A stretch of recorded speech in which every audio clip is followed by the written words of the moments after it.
वो रूम में है सरकार।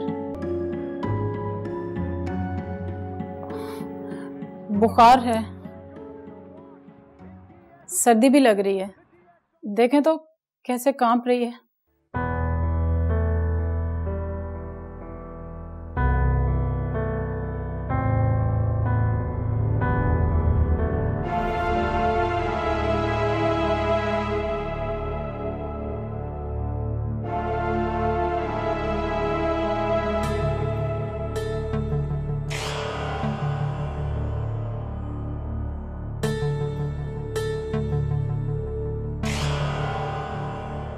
बाहर मैं गार्ड को बोलता हूँ कि इसे ले जाए और डॉक्टर से दवा ले आए।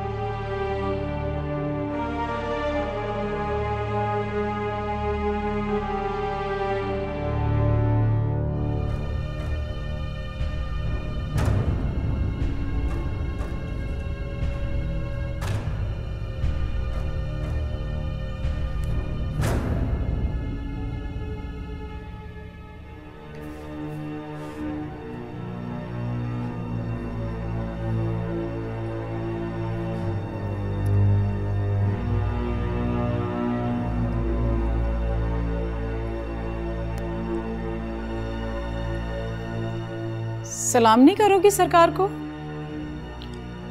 अस्सलाम वालेकुम सरकार। तुम्हारी तो आवाज भी कांप रही है। जाओ अपने लिए मेडिसिन ले आओ।